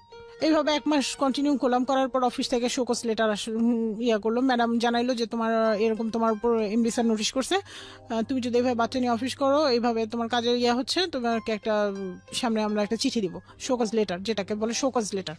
তো তুমি এটা থেকে বের হয়ে আসো, বাচ্চাকে নিয়ে এসো না। অফিস বললো? হ্যাঁ, অফিস বললো। অফিস বললো, যেহেতু আমি বাচ্চাকে নিয়ে ওখানে যাই। এটা বলার পরে অফিস থেকে আমি এসে আমি ওকে বললাম, বলে যে আরে তোমার চাকরি থাকলে থাক, না থাকলে না থাক, এই চাকরি নিয়ে আমার টেনশন নাই, এরকম বলতেছে। আমি বলি তাহলে সংসার বলে চলবে, তখনকারটা তখন চলবে। তো ঠিক আছে, আমি এখন তাহলে এখানে আর থাকবো না, তুমি যদি আমার বাবার বাসার পাশে বাসা নাও, আমি তোমার কখনো বাবার বাসায় যেতে হবে না, আমি বাচ্চাটাকে দিয়ে আসবো, নিয়ে আসবো, আমি এই লোডটা নিতে পারতেছি না। পরে সে কি বুঝলো না বুঝলো, সে নিল। এরপরে বললাম আচ্ছা ঠিক আছে। এর মাঝে তার ভাই 6 লাখ টাকা দিয়ে গাড়ি কিনলো। আমি চিন্তা করলাম এই টাকাটা কোথায় পাইলো। এক্স্যাক্টলি আমারও প্রশ্ন তাই। হ্যাঁ, এই 6 লাখ টাকা কোথায় পাইলো? তার ভাই সংসার খরচ দেয় না, সেই বিষয়ে শাসন করে না, কিছুই করে না, অথচ 6 লাখ টাকা দিয়ে তার ভাই গাড়ি কিনলো। শেয়ারে কিনছে, সে বলে যে শেয়ারে কিনছে আরেকজনের সাথে।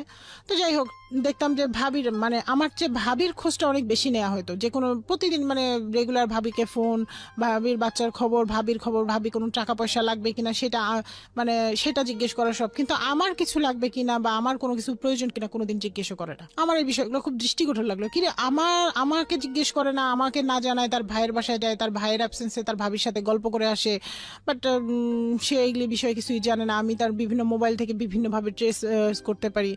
তো যেহেতু এই মেয়ের বিষয়টা নিয়ে আমার আরো মানে কনফিউশনটা ক্লিয়ার হয়ে গেল।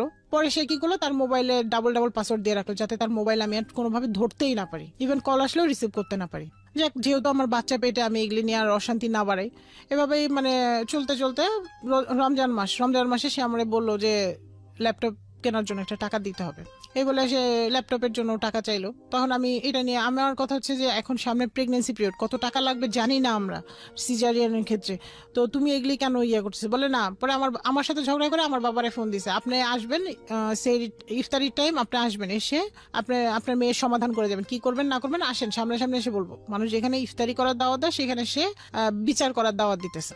তো আমি ন্যাচারালি আমার বাবাকে ফোন করে বললাম যে তোমার আসা দরকার নেই, এরা এগুলি সারা বছরই করবে, এগুলি নিয়ে তোমার থাকা মনে দরকার নেই, তোমার আসা দরকার নেই, যা পারে করুক, বলছে বলুক। পরে আমার বাবা আর আসে নাই, আমি না করাতে আমার বাবা আসে নাই। আর আমার ছেলেটা বেশিরভাগ সময় দেখা যায় আমার বাসায় থাকে, আমি যাই নিয়ে আসি দিয়ে আসি, এরকম করে চলে। ইভেন আমার শাশুড়িও যায় থাকে, আমিও থাকি। এভাবেই চলতে চলতে বাচ্চা হইলো। বাচ্চা হওয়ার পরে আর এর মাঝে তাও কিছু হইলো, আমাকে অকথ্য ভাষায় গালাগালি আর গায়ে হাত তোলা, এই বিষয় দুইটাই ছিল। সে গায়ে হাত তুলতো। যাই হোক, পরে এরপরে বাসায় আসলাম। বাসায় আসার আমার মার বাসায় রাখলো। 2 সপ্তাহ পরে আমি বাসায় গেলাম, জোর করেই গেলাম, আমার শাশুড়িকে নিয়ে জোর করে বাসায় গেলাম। যাওয়ার পরে আমার বাসায় বাজার করে না, উল্টা আমার গায়ে হাত তুলে আমাকে টর্চার করে আর বলে কথায় কথায় যে তুই টাকা দিলে দে, না দিলে তুই। তখন গায়ে হাত তোলাতে চলে গেছে? গায়ে হাত তোলা আগেও তুলতো, কিন্তু তখন আরো বেশি হইলো পরিমাণটা। ইভেন কাজের বুয়ার সামনে গায়ে হাত তুলে, মানে কাজের বুয়ার সামনে গায়ে হাত তুলে এবং গালাগালি মুখোমুখি যা আছে করে আমাকে বললো, অ্যাট লাস্ট বললো যে তুই হয় কাবিন নামা নিয়ে আসবি, ডিভোর্স নিয়ে যাবি আমার কাছ থেকে, আর নইলে টাকা নিয়ে আসবি, টাকা দিবি, তোর ওই যে অ্যাকাউন্টে যে টাকা আছে সেই টাকাটা আমাকে দিবি। দিয়ে আমি যা অ্যাকাউন্টে তখন কত টাকা ছিল? আমার প্রায় 13-14 লাখের উপরে টাকা ওই সময়টাতে। ওটা লোভ ছিল ওর প্রতি? হ্যাঁ, ওর লোভ ছিল আমার প্রতি, টাকার প্রতি একটা লোভ ছিল। কারণ ওই টাকা দিয়ে তো আমি সংসার সব মিলে ম্যানেজ করে চালাইতাম, আবার সব গেট টুগেদার থেকে সবকিছু। পরে যাই হোক, আমি সেদিন ও তারাই দিল, আমিও বাসা থেকে বের হয়ে আসলাম। আসার পরে কেউ আমার ওরা মানে বাসায় নিয়ে যাওয়ার জন্য বা কেউ মানে ওরকম ভাবে কেউ খোঁজ নেয় নাই। ইভেন তার ভাইও আসছে সেদিন, তার মাও ছিল বাসায়, তার ভাবিও আসে, কেউ বলে নাই যে বউকে বাসায় নিয়ে আসি, যে যা হবার হয়েছে আমরা যাই, যে নিয়ে আসি। নিয়ে আসলো না, যোগাযোগ করলো না, উল্টা সে বারবার মেসেজ দিচ্ছে যে তোমাকে আমি ডিভোর্স দিব, তুমি রেডি হও, তোমার বা গার্ডিয়ান নিয়ে বসো। কারণ সে এখন আর আমার কাছ থেকে টাকা পাচ্ছে না। অনেকভাবে তার অফিস কলিগ থেকে শুরু করে অনেকভাবে তাকে ইয়া করার চেষ্টা করলাম। তাকে পরে একদিন তাকে নিয়ে সব তার ভাই সহ তাকে নিয়ে আবার বসা হইলো। বসে সে সবার সামনে আমাকে প্রপোজাল দিল যদি আমি ফ্ল্যাট সেল করে দেই, মানে আমি এর মধ্যে কি করছি ইনসিকিউরিটির কারণে আমি ওই টাকাটা দিয়ে, যেহেতু বাসা ভাড়া দেওয়া লাগতেছিল, আমি চিন্তা করছি ফ্ল্যাট সেল বলতে মানে হ্যাঁ আমি ওই যে বাসা থেকে ও যে আমাকে বের করে দিল, দেওয়ার পরে যেহেতু ও টাকাটা চাচ্ছিল আমি ইনসিকিউর ফিল করতেছিলাম, তো আমি আর ও একটা ফ্ল্যাট দেখেছিলাম। আচ্ছা, তো সেই ফ্ল্যাটটা আমি বুকিং দিয়ে দিলাম, এই টাকাটা দিয়ে বুকিং দিয়ে দিলাম আমার বাবার সাথে পরামর্শ করে যে আমি যদি লোনও করি তাহলে ওই টাকা দিয়ে আমি আমার বাসা ভাড়ার টাকা দিয়ে আমি লোন শোধ করবো আর ওর টাকা দিয়ে ও সংসার চালাবে, এটা চিন্তা করে। ওকে মানে আগে জানতো কিন্তু বুকিং দেওয়ার সময় ওই মুহূর্তে জানো। তবে আমি ওই দিন বুকিং দিয়ে আমি ওর ভাইয়ের সাথে আগে পরামর্শ, ভাইকে বলছি যে ভাই এই করছি আমি, এটা বড় ভাই যেহেতু সে তো জানাইছে। ও এসে শর্ত দিল যে আমার সাথে গাজীপুর চলে যেতে হবে, চাকরি করা লাগবে না, আর হচ্ছে যদি পারে চাকরি করতে সেটা পরের কথা, ও যদি বাচ্চা মেনটেন করে করতে পারে পরের কথা, আমি জানি না, সেটা আমার দায়িত্ব না, ওর দায়িত্ব। আর ফ্ল্যাট সেল করে টাকা নিয়ে আসতে হবে। আমি তো এই শর্তে রাজি হব না। আগের দিন ডিভোর্স দিয়ে এসে পরের দিন সে আমাকে 5,000 টাকা আমার অ্যাকাউন্টে দিল, আমি জানিও না। যাই হোক, এরপরে সেই বলতেছে ডিভোর্স লেটার পাঠাইছি, পাইছো, রিসিভ করছি, করে দেখি এরকম কোনো কাজের সিল নেই, কোনো কিছু নেই। আমি কমিশনার কার্যালয়ে ফোন দিলাম খোঁজ নিতে যে কি আসছে কিনা। তো ওনারা বললো যে আপনারা আসেন, আমি এখনো কোনো চিঠি পাই নাই, তবে আপনারা আসেন। ওনারা ওই পক্ষ ডেট দিল, ওই পক্ষ আমাদেরও ডেট দিল। যাওয়ার পরে ভাইয়া সেখানে তারা মিউচুয়ালের কিছু কথা বললো না। আমি যা বলি সেটাতে আমার দোষ হয়ে যায়, আর ছেলে যা বলে সেটাতে কোনো দোষ নেই, মানে ছেলের পক্ষ থেকে নিশ্চয়ই কোনো কিছু ইয়ে করছে। এবং বললাম মেয়ের মাথায় গন্ডগোল আছে, আমি পাগল, আমাকে মেসেজও দিছে সেই মেসেজগুলো, এবং শর্ত দিল মেয়ে বাবার গাজীপুর যেয়ে থাকবে, চাকরি করলে স্যালারি 30,000 টাকা ছেলের হাতে দিবে, আর ফ্ল্যাট বিক্রি করে টাকা নিয়ে চলে যাবে। এই কন্ডিশন কে দিয়েছে? ওদের গ্রামের চেয়ারম্যান মেম্বাররা। যেহেতু যে আমি ওই যে ডিভোর্সটা মানে সত্যি কিনা বা আমি তুলতে গিয়েছি, ওই যে সালিশি বৈঠকে একটা ইয়া হয় না, বিচার হয় না, এই কন্ডিশন গুলো দিয়েছে। এবার আমি যে চাকরি করি তো আমার স্যালারি টাকা, আর এদিকে আমার ফ্ল্যাটটা বুঝে পাইছি ভাড়া দেওয়া আছে, তো বলতেছে যে সেই ভাড়ার টাকাটাও ছেলে নিবে, মানে আমার সব টাকা ছেলে নেবে, আমার কোনো দায়িত্ব ছেলে নেবে না। এবং ওই ছেলেকে একটা লিখিত দিল। ও কি করলো, আমি এরপর আমার বাবা আমাকে পাঠাইলো, বললো মানুষের মন তো পরিবর্তন হয়, দেখো পারো কিনা। তো গেলাম ওর বাড়িতে, থাকলাম। ও আমার সাথে রাতে থাকতেছে, সকালে থাকতেছে, উঠে আমাকে বলতেছে তুই তো ফ্ল্যাট সেল করে টাকা দিবি না, তোকে তো আমি চিনি, তো তুই আমার ডিভোর্স দে, চল এখন যাবি মিউচুয়াল ডিভোর্স দিতে, যদি না যাস তাহলে ভালো হবে না। আমি বলতেছি যে দেখো এরকম মিউচুয়াল ডিভোর্স আমি দিব না, আমি কোনোদিন তোমাকে ডিভোর্স দিব না। তখন সে কি করলো, আমার গায়ে 2টা হাত তুললো, তারপর আবার বের হয়ে চলে গেল, বাসা থেকে বের হয়ে গেল। তারপর বললো যে আমি বাসা নিব, যদি পারস গাজীপুর আসবি, না পারলে ইয়া করবি। তো ফোনে যায় ওইখানে রাতের বেলায় আমি বললাম যে কোনো হাজবেন্ড কি এরকম আছে শুনছো যে ওয়াইফের সাথে রিলেশন করে যায় 5 মিনিট পরে বলে যে চলো কাজী অফিসে যাই মিউচুয়াল ডিভোর্স দিন। এই মেসেজটা দিছে। তখন সেই জন্য আমার বাবাকে ফোন দিছে, বলে যে আপনার মেয়ে আমাকে অকথ্য ভাষায় গালাগালি করতেছে। না, আব্বু বাইরে ছিল, এসে বলতেছে কি করছে। তো এটা নিয়ে পরের দিন আমি বললাম যে তুমি আমার বাবাকে বলতে গেছো কেন, এই জন্য তো আমার বাবা মেসেজ দেখছে, তুমি না বললে তো আমার বাবা মেসেজ দেখতো না। তো সে তখন কি করলো, সে আমাকে আবার ফোনে বললো 3 তালাক দিল, 1 তালাক 2 তালাক 3 তালাক 52 তালাক। সে আবার ফোনেই বললো যে তোর সাথে আমি আর সংসার করবো না, তোর 3 তালাক দিলাম। এটার পর আবার একটু পরে ফোন দিয়ে বলতেছে যে সরি, কারণ এটা তো আমার কাছে রেকর্ড থাকবে, আমি তো শোনাইতে পারবো সবাইকে, যে না ঠিক আছে আমি বাসা নিচ্ছি, তুমি এখানে আসবা, আইসা ফ্ল্যাটটা সেল করবা, সব ইয়ে করবা, এগুলো বলতেছে। তো আমি বলতেছি যে দেখি, আমি চিন্তা করে দেখি। পরে ও বলতো যে আমি আসতেছি, একদিন পরেই বলতেছে আমি বাসায় আসতেছি, তুমি সবকিছু গোছাও, আমি গাজীপুর বাসা নিছি, যাব। আমার বাবা তখন, আমি বললাম বাবাকে, তখন আমার বাবা বললো যে দেখো শোনো, আমি কয়েকটা কথা বলবো, তুমি বড় হয়েছো, তোমার ডিসিশন। এই ছেলেটাই পর্যন্ত যা করছে তাতে কি মনে হয়েছে যে এই ছেলেটা তোমার সাথে বাকি দিনে সুন্দরভাবে সংসার করবে? আর তোমার একটা বাচ্চার কোনো ক্ষতি হয়ে গেলে সেই লাইবিলিটিসটা কে নিবে? বা আজকে তুমি ভালো আছো সবার সামনে, এই ছেলেটা যা করতেছে, মনে করে একটা ক্রাইম ঘটায়, বললো যে এই ক্রাইমটা তুমি ঘটাইছো, তখন সেটা থেকে তোমাকে আমি উদ্ধার করবো কিভাবে? এখন তুমি ডিসিশন নাও, তুমি কি করবা না করবা।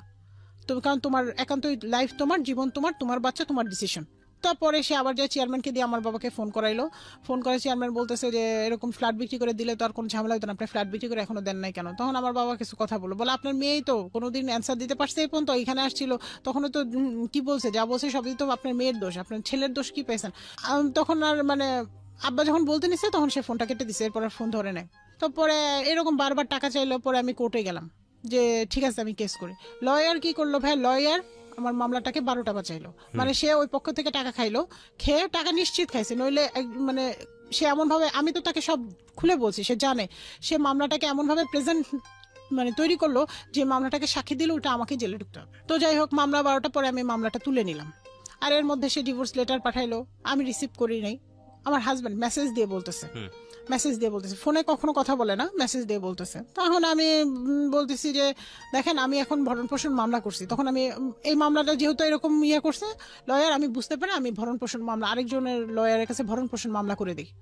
কারণ এটা আমাকে থানা থেকেই বলছিল যে আপনি যে 1 মাস দেখবেন, দেখে যদি না পারেন তখন ভরণ পোষণ মামলাটা আপনি করবেন, তারপরে ওখান থেকেই আপনি এটা করবেন। কারণ আমরা তো সবভাবে ট্রাই করছি তাকে, সে তো ভালো হওয়ার হইলে তো এরকম করতো না। তার অফিস জানে, সবাই জানে, ইভেন কেউ বাকি নাই যে তারপরে সে এই করতেছে, টাকা দেয় না। তো যাই হোক ভাই, সেই মুহূর্তে আমি খুব রাফ অ্যান্ড টাফ সিচুয়েশন পার করি, যখন আমার পকেটে মনে করেন টাকা থাকে না, আমার বাচ্চা দুধ কিনতে পারি না, দুধের পরিবর্তে আমি ভাতের মার খাওয়াইছি 2 মাসের শিশুকে।